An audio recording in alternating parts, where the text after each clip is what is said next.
140 നിയമസഭാ മണ്ഡലങ്ങളിലേക്കുള്ള മത്സരത്തിൽ 3 മുന്നണികളിൽ നിന്നുമായിട്ട് 47 വനിതാ സ്ഥാനാർത്ഥികളും രംഗത്തുണ്ടെന്നുള്ളതാണ് ഇത്തവണത്തെ നിയമസഭാ തെരഞ്ഞെടുപ്പിൻ്റെ മറ്റൊരു പ്രത്യേകത. അധികാരത്തിൻ്റെ ഇടനാഴിയിൽ വളകിലുക്കം കേൾക്കാൻ തുടങ്ങിയിട്ട് ഏറെ കാലമായി. അത് ഓരോ തവണ കഴിയുന്തോറും ഈ മത്സരാർത്ഥികളുടെ, അതായത് വനിതാ സ്ഥാനാർത്ഥികളുടെ എണ്ണം കൂടിക്കൂടി വരികയാണ്. എപ്പോഴും വനിതാ സ്ഥാനാർത്ഥികളെ കൂടുതലായിട്ട് ഇറക്കാറുള്ളത് മുമ്പും ഇപ്പോഴും LDF തന്നെയാണ്. അവര് ഇത്തവണ മത്സരിപ്പിക്കുന്നത് 18 പേരെയാണ്. UDF 12 പേരെയാണെന്നുണ്ടെങ്കിൽ NDAയിൽ നിന്ന് 17 പേരുമാണ് ജനവിധി തേടുന്നത്. എപ്പോഴും വനിതകൾക്ക് വേണ്ട തരത്തിലുള്ള പ്രാമുഖ്യം LDF കൊടുക്കാറുണ്ട്. അതിനോടൊപ്പം തന്നെ യുവനിരയ്ക്കും പ്രാതിനിധ്യം കൊടുക്കാറുണ്ട്. ഇത്തവണ യുവനിരയ്ക്കും പ്രാതിനിധ്യം ഉണ്ടെങ്കിലും അതുപോലെ തന്നെ പ്രായാധിക്യത്തിൽ നിൽക്കുന്നവർക്കും പരിഗണന നൽകിയിട്ടുണ്ടെന്നുള്ളതാണ്. പാലക്കാട് ജില്ലയിലെ കോങ്ങോട് എന്ന് പറയുന്ന നിയമസഭാ മണ്ഡലത്തിലാണ് 3 മുന്നണികളിലും സ്ഥാനാർത്ഥികൾ വനിതകളാണെന്നുള്ളതാണ്. അത് സിറ്റിംഗ് MLA കെ ശാന്തകുമാരിയാണ് LDFിന്റെ സ്ഥാനാർത്ഥി. KPC ജനറൽ സെക്രട്ടറി കെ തുളസി UDFിനും BJPയുടെ സംസ്ഥാന സെക്രട്ടറി രേണു സുരേഷാണ് NDAയ്ക്കും വേണ്ടി മത്സര രംഗത്തുള്ളത്. നമ്മൾ എടുത്തു പറയേണ്ട കാര്യം, മന്ത്രിമാരായ വീണ ജോർജ്, ചിഞ്ചുറാണി, മന്ത്രി ബിന്ദു, ഡോക്ടർ R ബിന്ദു ഇവരൊക്കെയും ജനവിധി തേടുന്നുണ്ട്. ഇവർ 3 പേരും പരാജയത്തിന്റെ പടുകുഴിയിലേക്കാണ് പോകുന്നതെന്ന് തെരഞ്ഞെടുപ്പിന് എത്രയോ മാസങ്ങൾക്ക് മുമ്പ് തന്നെ ഞങ്ങൾ പല വീഡിയോകളിലും പറഞ്ഞിട്ടുള്ളതാണ്. കാരണങ്ങൾ സഹിതം വീണ ജോർജ് ഓരോ ദിവസം കഴിയുന്തോറും പരാജയത്തിന്റെ പടുകുഴിയിലേക്കാണ് പോയിക്കൊണ്ടിരുന്നത്. കാരണം വീണ ജോർജിലും ആരോഗ്യ വകുപ്പിൽ നിന്നും അത്തരത്തിലുള്ള ദോഷങ്ങളാണ് കേരള സമൂഹം അനുഭവിച്ചത്. ഒടുവിൽ വന്നിട്ട് കോഴിക്കോട് റെയിൽവേ സ്റ്റേഷനിൽ നടത്തിയ കഴുത്തുളുക്ക് നാടകം പോലും ജനങ്ങളുടെ മുന്നിൽ അപഹാസ്യരായി മാറുന്നതാണ് കണ്ടത്.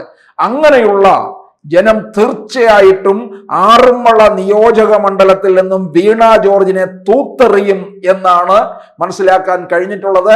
വീണ ജോർജ് ഉണ്ടാക്കി വരുത്തി വെച്ചിട്ടുള്ള വിന കാരണം LDFന് കേരളം മുഴുവൻ തിരിച്ചടി നേരിടുകയും ചെയ്യുമെന്നുള്ളതാണ്. കാരണം അത് ഒരു ചെറിയ വകുപ്പല്ല, പ്രധാനപ്പെട്ട വകുപ്പാണ്. 2016 നമുക്കറിയാം, 1ാം പിണറായി സർക്കാരിൽ, അതായത് കോവിഡിന്റെ കാലത്ത് ആരോഗ്യ വകുപ്പ് മാത്രമാണ് ഏറ്റവും അധികം ശ്രദ്ധ നേടിയിരുന്നത്. ആരോഗ്യ വകുപ്പും ഭക്ഷ്യവകുപ്പുമാണ്. ആരോഗ്യ വകുപ്പിലൂടെ എല്ലാ കാര്യങ്ങളും മികവാർന്ന രീതിയിൽ ചെയ്തു എന്ന് LDF വരുത്തി തീർത്തു. KK ശൈലജയും അതിനോടൊപ്പം തന്നെ PR വർക്കിലൂടെ ഈ ലോകം മുഴുവൻ മാതൃകയാക്കേണ്ട ഒരു ആരോഗ്യ മന്ത്രി എന്നുള്ള രീതിയിൽ എടുത്തു കാട്ടുകയും ചെയ്തു. അങ്ങനെ വീണ ജോർജ് ഉണ്ടാക്കി എടുത്തിട്ടുള്ള വിനയാണ് പാർട്ടിക്ക് ദോഷം. വീണ ജോർജിന് ആറന്മുളയിലും തിരിച്ചടി ഉണ്ടാകാൻ പോകുന്നത്. അതുപോലെ വിദ്യാഭ്യാസ വകുപ്പ്, ഉന്നത വിദ്യാഭ്യാസം, കേരളത്തിലെ ഉന്നത വിദ്യാഭ്യാസം മുഴുവൻ താറുമാറാക്കിയത് 2021 ആ വകുപ്പ് ഏറ്റെടുത്ത മന്ത്രി ബിന്ദു കൊച്ചമ്മ കാരണമാണ്. പോളിറ്റ് ബ്യൂറോ അംഗം വിജയരാഘവന്റെ ഭാര്യ, ആ മന്ത്രി ഡോക്ടറേറ്റ് ആണ്, ഇംഗ്ലീഷ് സാഹിത്യത്തിൽ ഡോക്ടറേറ്റ്, തൃശൂർ കോളേജിലെ പ്രിൻസിപ്പൽ സ്ഥാനത്ത് വരെ എത്തി. അതിൽ നിന്ന് വിരമിച്ചു കഴിഞ്ഞ ഉടനെ ഇരിങ്ങാലക്കുട മണ്ഡലം എടുത്തു. അതുകൊണ്ട് എന്ത് പറ്റി? ഇരിങ്ങാലക്കുടയിൽ ഇക്കുറി അവിടെ മത്സരം നടക്കുന്നത് UDFന്റെ സ്ഥാനാർത്ഥി കേരള കോൺഗ്രസിലെ തോമസ് ഉണ്ണിയാടനും അതുപോലെ BJPയുടെ സ്ഥാനാർത്ഥിയുമായിട്ടുള്ള പോരാട്ടമാണ്. അപ്പോൾ തീർച്ചയായിട്ടും LDFന് CPMന് കൈവിടാൻ പോകുന്നു.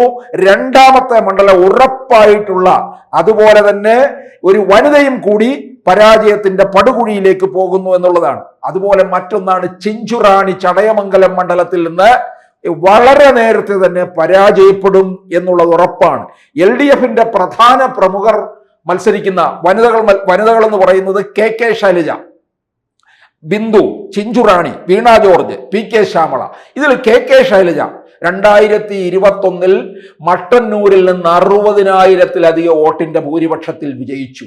കേരളത്തിലെ ഏറ്റവും വലിയ ഭൂരിപക്ഷം നേടിയ MLA ആയിരുന്നു കെ ശൈലജ. ആ ശൈലജയെ പിന്നീട് ലോക്സഭാ തെരഞ്ഞെടുപ്പിൽ വടകര കൊണ്ടുവന്ന് നിർത്തി പരാജയപ്പെടുത്തി ഷാഫി പറമ്പലിന് മുമ്പിൽ പരാജയപ്പെടേണ്ടി വന്നു. 1,36,000-ലധികം വോട്ടിന്റെ ഭൂരിപക്ഷത്തിലാണ് ഷാഫി വിജയിച്ചു പോയത്. അപ്പോൾ നാണം കെട്ട പതനമാണ് അവിടെ കെ ശൈലജയ്ക്ക് നേരിടേണ്ടി വന്നത്. ഇക്കുറി സീറ്റ് കൊടുക്കില്ല എന്ന് പറഞ്ഞപ്പോൾ അതിൽ മുറുമുറുപ്പുണ്ടായപ്പോൾ എന്നാൽ പേരാവൂരിൽ പോയി മത്സരിച്ചു, അവിടെ പോയി നിന്ന് ജയിച്ചു വാ എന്ന് കാരണഭൂതർ പറഞ്ഞു. പേരാവൂർ എന്ന് പറയുന്നത് കോൺഗ്രസിന്റെ തട്ടകമാണ്, കുടിയേറ്റ കർഷകരുടെ ഇടമാണ്, കണ്ണൂരിലെ നിയമസഭാ മണ്ഡലമാണ്. അവിടെ അഡ്വക്കേറ്റ് സണ്ണി ജോസഫാണ് മത്സരിക്കുന്നത്. സണ്ണി ജോസഫ് അവിടെ ജനപ്രിയനാണ്. അവിടെ സണ്ണി ജോസഫ് 21 വിജയിച്ചത് ഏതാണ്ട് 3000-4000-ലധികം വോട്ടിന്റെ ഭൂരിപക്ഷം മാത്രമേ ഉണ്ടായിരുന്നുള്ളൂ. പക്ഷെ അതിനെ ഒന്നും മറികടക്കാനായിട്ട് സാധിക്കില്ല എന്നുള്ളത് ഉറപ്പാണ്. അവിടെ പേരാവൂരിൽ ഒരു നേർച്ചക്കോഴിയായിട്ടാണ് കെ ശൈലജയെ വിട്ടിരിക്കുന്നത് എന്നുള്ളത് ആർക്കും മനസ്സിലാക്കിയെടുക്കാൻ കഴിയുന്ന കാര്യമാണ്. അതുപോലെ തന്നെയാണ് പി.കെ. ശ്യാമള. എം.വി. ഗോവിന്ദൻ പിണറായി വിജയന്റെ മുന്നിൽ നട്ടൽ വളച്ചു നിൽക്കുകയല്ലേ. എം.വി. ഗോവിന്ദനെ മത്സരിക്കാനായിട്ട് ഇറക്കിയിട്ടില്ല, മറിച്ച് പി.കെ. ശ്യാമളയാണ് മത്സരിക്കാൻ ഇറക്കി വിട്ടിരിക്കുന്നത്. അതും വലിയ തിരിച്ചടി പാർട്ടിക്ക് നേരിടാൻ പോകുന്നു എന്നുള്ളതാണ്. അപ്പോൾ ഈ മറ്റ് നിരവധി പേരുണ്ട് മത്സരിക്കാൻ. അവിടെ LDF ഇറക്കിയിരിക്കുന്നത് 18 പേരെയാണ്. അതിൽ ഏറ്റവും അതിപ്രധാനികളായിട്ടുള്ളവരാണ് ഈ ഞാൻ പറഞ്ഞിട്ടുള്ളത്. അതുപോലെ തന്നെ UDFന്റെ പ്രമുഖരുണ്ട്. ഷാനി മോൾ ഉസ്മാൻ, ഐഷ പോറ്റി, ബിന്ദു കൃഷ്ണ, ഉമാ തോമസ്, കെ രമ. ഇതിൽ ഷാനി മോൾ ഉസ്മാനും ഇത്തവണ വിജയസാധ്യതയാണ് കാണുന്നത്. അരൂർ മണ്ഡലത്തിൽ നിന്നാണ് മത്സരിക്കുന്നത്. ഏറ്റവും മികച്ച പ്രകടനവും മത്സരവും നടക്കുന്ന കൊല്ലം ജില്ലയിലെ കൊട്ടാരക്കരയിൽ ഐഷ പോറ്റി, ബാലകൃഷ്ണ പിള്ളയുടെ കയ്യിൽ നിന്ന് കൊട്ടാരക്കരയെ മോചിപ്പിച്ചു കൊണ്ടുവന്ന ഐഷ പോറ്റിയെ 2021 പാർട്ടി തഴഞ്ഞു. അതുകൊണ്ട് തന്നെയാണ് ഐഷ പോറ്റി പാർട്ടി വിട്ട് ഇക്കുറി കോൺഗ്രസിന്റെ ടിക്കറ്റിൽ മത്സരിക്കുന്നു. ഐഷ പോറ്റിയെ എതിരിടുന്നത് ധനമന്ത്രി തന്നെയാണ്. അപ്പോൾ അവിടെയും മത്സരം നടക്കുകയാണ്. ബാലഗോപാലിനെ വീഴ്ത്താനുള്ള യജ്ഞമാണ് നടത്തിക്കൊണ്ടിരിക്കുന്നത്. അതുപോലെ കൊല്ലത്ത് ബിന്ദു കൃഷ്ണയാണ്. ബിന്ദു കൃഷ്ണയ്ക്ക് ജയിക്കാൻ പറ്റിയ ഒരു സാഹചര്യമാണിപ്പോൾ. കാരണം ആ മണ്ഡലം, കൊല്ലം നിയമസഭാ മണ്ഡലം ഈ മുകേഷ് കാരണം കൊളവാക്കിയിട്ടിരിക്കുകയാണ്. CPMന്റെ അടിത്തറ തെറ്റിക്കിടക്കുകയാണ്. അവിടെ ഏത് വമ്പനെ കൊണ്ടുവന്ന് നിർത്തിയാലും പരാജയം ഉറപ്പാണ്. അപ്പോൾ ബിന്ദു കൃഷ്ണയെ കോൺഗ്രസിലുള്ളവർ കാലുവാരാതിരുന്നു കഴിഞ്ഞാൽ ബിന്ദു കൃഷ്ണയ്ക്ക് ഇത്തവണ നിയമസഭയിൽ എത്താം. കാരണം ബിന്ദു കൃഷ്ണ ഈ തോറ്റ് ഇങ്ങനെ നിൽക്കുന്ന ഒരാളാണ്. അതുപോലെ ഉമാ തോമസിന്റെ വിജയം ഉറപ്പാണ്. PT തോമസിനോട് ഇപ്പോഴും ആദരവുണ്ട് ജനങ്ങൾക്ക്. അതുകൊണ്ട് തന്നെ തൃക്കാക്കരയിൽ നിന്ന് ഉമാ തോമസ് വിജയിക്കും. അതുപോലെ വടകരയിൽ കെ രമയുടെ മണ്ഡലമാണ്, അതിന് മാറ്റമില്ല. NDAയുടെ പ്രമുഖർ എന്ന് പറയുന്നത് ശോഭാ സുരേന്ദ്രനും പത്മജ വേണുഗോപാലും ശ്രീലേഖയും അഞ്ജലി നായരും നവ്യ ഹരിദാസുമാണ്. ഇതിലെ കടുത്ത മത്സരം നടക്കുന്ന മണ്ഡലമാണ് തൃശ്ശൂരും തിരുവനന്തപുരത്ത് വട്ടിയൂർക്കാവിലും. ശോഭാ സുരേന്ദ്രന്റെ വിജയം ഏതാനും നാളുകൾക്ക് മുമ്പേ തന്നെ പാലക്കാട് ഉറപ്പിച്ചു കഴിഞ്ഞിട്ടുള്ളതാണ്.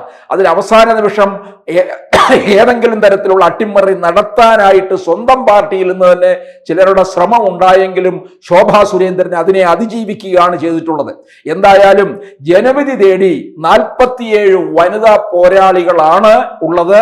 ഇതില് LDFലെ വനിതാ പോരാളികൾ മുഴുവൻ പരാജയത്തിന്റെ പടുകുഴിയിലേക്ക് പോകും എന്നുള്ളത് ഉറപ്പായിരിക്കുകയാണ്. കൂടുതൽ വാർത്തകളും വിശേഷങ്ങളും നിങ്ങളിലേക്ക് എത്താൻ ABC മലയാളം സബ്സ്ക്രൈബ് ചെയ്യുക, ബെൽ ബട്ടണും അമർത്തുക.